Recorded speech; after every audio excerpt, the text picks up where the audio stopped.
Assalamualaikum warahmatullahi wabarakatuh. Di kesempatan kali ini, kami akan membahas tentang komputer kuantum, yang dimana spesifiknya akan membahas tentang QPU, prinsip kuantum, dan juga tantangan di masa depan bagi komputer kuantum ini.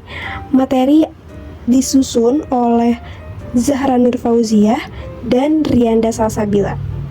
Selanjutnya, konsep dasar komputasi kuantum. Komputasi kuantum merupakan cabang ilmu matematika, fisika, dan ilmu komputer yang menerapkan prinsip-prinsip mekanika kuantum dalam proses perhitungan dan penyelesaian masalah yang kompleks. Komputer kuantum berbeda dengan komputer klasik. Pada komputer klasik, pemrosesan data dilakukan secara deterministik dan linear, sedangkan pada komputer kuantum, ia menggunakan fenomena superposisi, interferensi kuantum, dan keterkaitan kuantum atau entanglement dalam memproses berbagai keadaan atau informasi dan dilakukan secara bersamaan. Oleh karena itu, pendekatan ini memungkinkan komputer kuantum menyelesaikan masalah dengan kecepatan yang lebih tinggi dari komputer konvensional saat ini. Apa itu qubit? Nah, qubit merupakan unit dasar informasi dalam komputasi kuantum yang memanfaatkan prinsip mekanika kuantum, yaitu superposisi dan entanglement. Nah, berbeda dengan bit pada komputer klasik yang hanya bernilai 0 atau 1, qubit dapat berada dalam keadaan 0, 1, atau kombinasi keduanya secara bersamaan. Selain itu, qubit dapat saling terhubung melalui entanglement atau keterkaitan kuantum, sehingga memungkinkan pemrosesan informasi secara paralel dan memberikan potensi keunggulan komputasi untuk permasalahan tertentu. Selanjutnya, saya akan menjelaskan apa itu fenomena superposisi dan entanglement atau keterkaitan kuantum. Nah, superposisi merupakan prinsip mekanika kuantum yang memungkinkan suatu partikel berada dalam lebih dari satu keadaan atau kondisi secara bersamaan.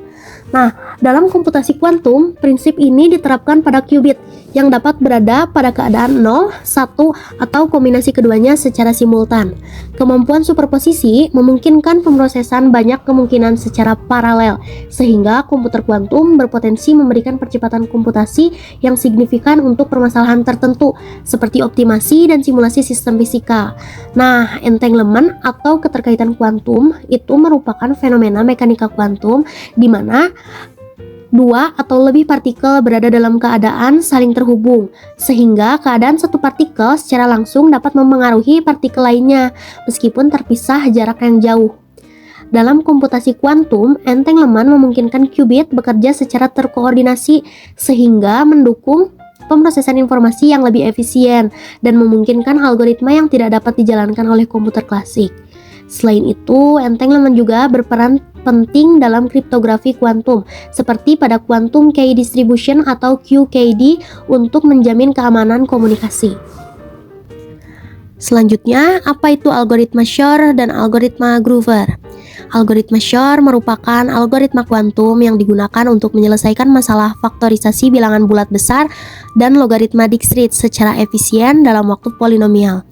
Algoritma ini diperkenalkan oleh Peter W. Shor pada tahun 1994 dan menunjukkan keunggulan yang signifikan dibanding pada algoritma klasik. Kemampuan tersebut menjadikan algoritma Shor sebagai ancaman serius bagi sistem kriptografi modern seperti RSA, Diffie-Hellman, dan elliptic curve kriptografi atau ECC yang keamanannya tergantung pada kesulitan faktorisasi dan logaritma Dijkstra pada komputer klasik. Nah, yang kedua, algoritma Grover. Nah, algoritma Grover merupakan algoritma kuantum yang digunakan untuk mempercepat proses pencarian pada basis data tidak terurut atau unstructured search. Secara klasik, pencarian membutuhkan kompleksitas waktu atau ON, sedangkan algoritma Grover mampu menurunkannya menjadi O akar N, sehingga memberikan percepatan kuadratik. Algoritma ini diperkenalkan oleh Love Grover pada tahun 1996 dan menjadi salah satu algoritma kuantum paling berpengaruh setelah algoritma Shor karena menunjukkan keunggulan nyata komputasi kuantum. Selanjutnya adalah arsitektur komputer kuantum. Arsitektur komputer kuantum ini merujuk pada suatu komponen, baik itu komponen fisik ataupun arsitektur logis. Dan ini adalah 5 arsitektur komputer kuantum. Yang pertama yang pasti ada QPU atau biasa disebut Quantum Processing Unit. Kalau di komputer klasik itu disebutnya CPU. Itu sama sebagai inti dari komputer yang menjalankan processing dari suatu komputer.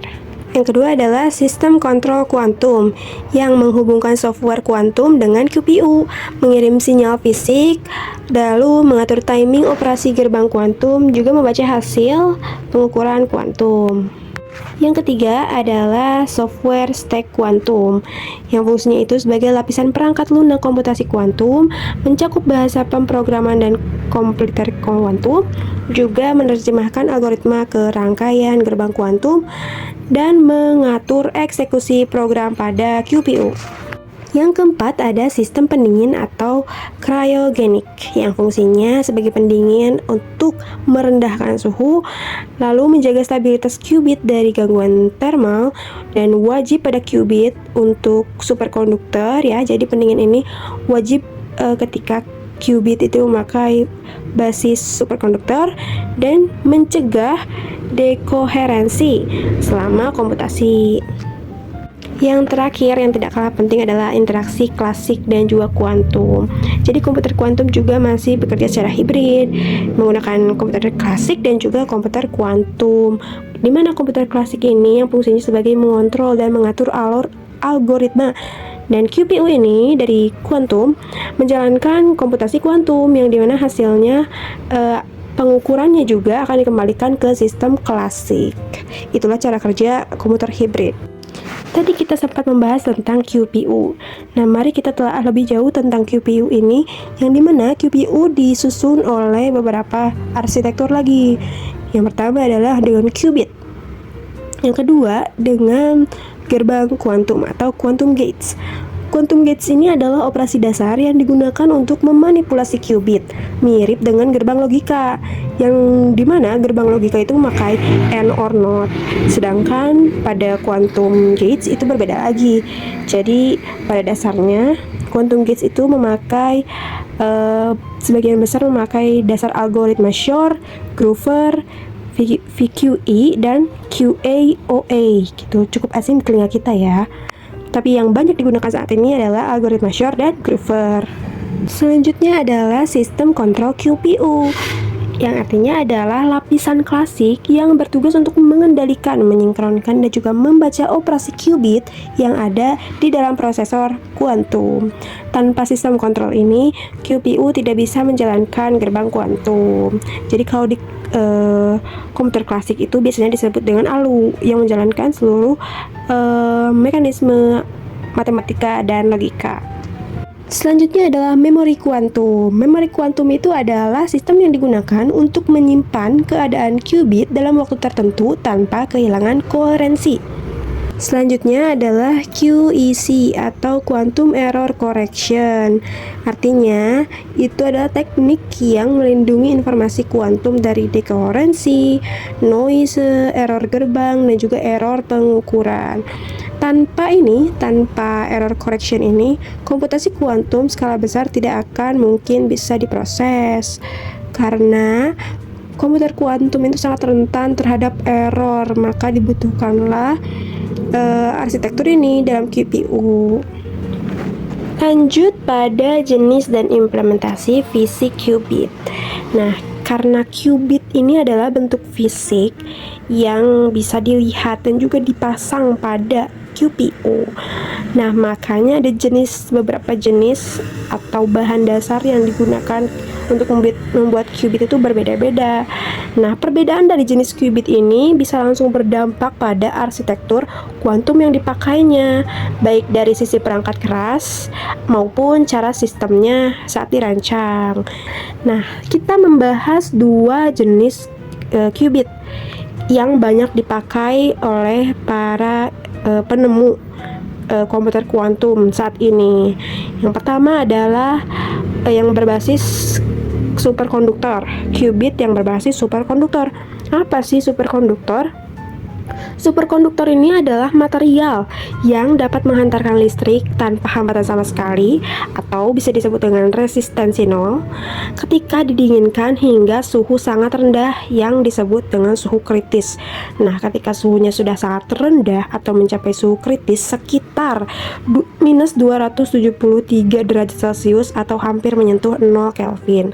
Nah, ketika suhunya sudah mencapai suhu kritis tersebut, maka superkonduktor ini dapat menghantarkan listrik dengan lancar tanpa hambatan atau resistensi nol. Nah, qubit berbasis superkonduktor ini hanya dapat berfungsi ketika materialnya berada pada suhu kritis. Nah, seperti yang sudah dibahas, sehingga sifat superkonduktornya itu bisa terjaga dan keadaan kuantum dapat dipertahankan. Itulah fungsinya dari suhu yang harus dingin.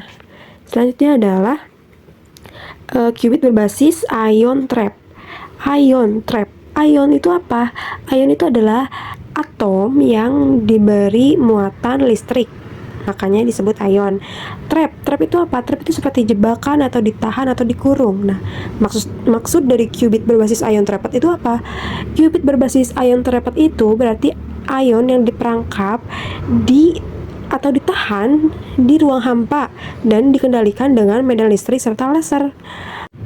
Selanjutnya adalah teknologi masa depan komputasi kuantum. Dari jenis-jenis yang barusan telah ditelaah, masih banyak kekurangan dan juga resiko-resiko yang mengakibatkan komputasi kuantum ini tidak efektif untuk dipakai.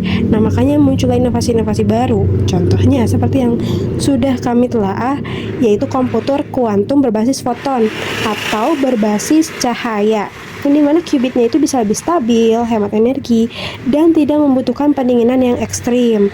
Teknologi ini mudah terintegrasi dengan jaringan optik dan sangat menjanjikan untuk sistem kuantum berskala besar. Nah, yang kedua adalah fault tolerant quantum computer, yang dimana ini bisa memungkinkan komputer kuantum ini tetap bekerja andal meskipun terjadi error. Dengan mekanisme deteksi dan koreksi kesalahan, komputer kuantum dapat menjalankan algoritma yang kompleks secara akurat dan siap digunakan secara praktis di masa depan. Meskipun sudah banyak sekali teknologi masa depan, rancangan-rancangan untuk masa depan betapa canggihnya komputer kuantum, tetapi adanya kesenjangan teknologi komputer kuantum ini. Nah, apa saja yang paling menjadi highlight dan menjadi masalah di semua jenis qubit komputer kuantum itu adalah dekoherensi. Dekoherensi itu apa? Itu proses hilangnya sifat kuantum suatu qubit akibat interaksi tak terhindarkan dengan lingkungan. Interaksi ini membuat informasi fase kuantum ini bocor ke lingkungan, sehingga superposisi ini melemah atau hilang. Entanglementnya rusak, sistem kuantum mulai berperilaku seperti sistem klasik. Jadi qubitnya ini berubah menjadi bit biasa, tidak mempertahankan sifat kuantumnya. Masalah-masalah seperti itu mulai bisa teratasi dengan cara tadi, yaitu dengan error correction itu. Tetapi masih ada kesenjangan-kesenjangan teknologi lainnya, yaitu apa? Komputer klasik itu masih dominan untuk dibutuhkan sehari-hari. Jadi itu bisa dibilang komputer kuantum tidak efisien untuk dipakai kebutuhan sehari-hari. Seperti misalnya kita membuka Word, Excel gitu, akan lebih mudah jika kita memakai komputer klasik. Nah, yang kedua adalah skalabilitas, itu masih menjadi tantangan besar. Jadi semakin banyak qubit, semakin sulit menjaga kestabilan dan sinkronisasi sistem. Yang ketiga, quantum error correction itu sangat penting, tetapi membutuhkan ribuan qubit fisik untuk membentuk satu qubit logis yang andal, sehingga biaya dan kompleksitas sistem meningkat drastis. Yang keempat, teknologi masih berada pada tahap riset dan prototype. Jadi semua jenis komputer klasik yang sudah ditawarkan oleh perusahaan-perusahaan besar itu masih berupa rancangan, masih berupa prototype yang belum bisa digunakan secara seutuhnya dan memerlukan infrastruktur ekstrim dan keahlian tinggi, sehingga belum siap untuk penggunaan massal. Nah, itu adalah alasan mengapa komputer kuantum ini belum dipasarkan dan belum umum digunakan oleh masyarakat. Nah, ada juga kesenjangan teknologi yang ini bisa membahayakan masyarakat. Apa itu? Komputer kuantum unggul untuk masalah tertentu seperti faktorisasi kriptografi, simulasi sistem kuantum, dan sampling kompleks yang sangat sulit atau tidak efisien bagi komputer klasik. Maksudnya ini adalah sistem dari komputer kuantum ini dapat merusak kriptografi dari komputer klasik. Sedangkan kriptografi ini sangat penting bagi masyarakat, di mana kita menyimpan data-data, baik data pribadi, data negara, data-data penting, itu dijaga. Nah, dijaganya itu oleh sistem kriptografi. Dengan adanya komputer kuantum, ini akan sangat mudah untuk diretas atau dibobol. Jadi dengan keberadaannya komputer kuantum ini bisa mudah untuk mengakses seluruh data yang terjaga ketat di komputer klasik. Untuk keluar dari masalah yang telah kita hadapi, ada satu inovasi yang sangat relevan untuk saat ini, yaitu computing hibrida atau komputasi hibrid klasik kuantum, yang merupakan solusi yang paling relevan saat ini karena mampu memanfaatkan keunggulan kuantum di tengah keterbatasan perangkat keras sekaligus tetap bergantung pada stabilitas dan efisiensi komputer klasik. Itu saja materi dari kami tentang komputasi kuantum. Ada penutup yang mungkin akan relatable untuk kalian para pendengar. Menurut Richard Feynman, fisikawan, if you think you understand quantum mechanics, you don't understand quantum mechanics. Sekian dari kami. Wassalamualaikum warahmatullahi wabarakatuh.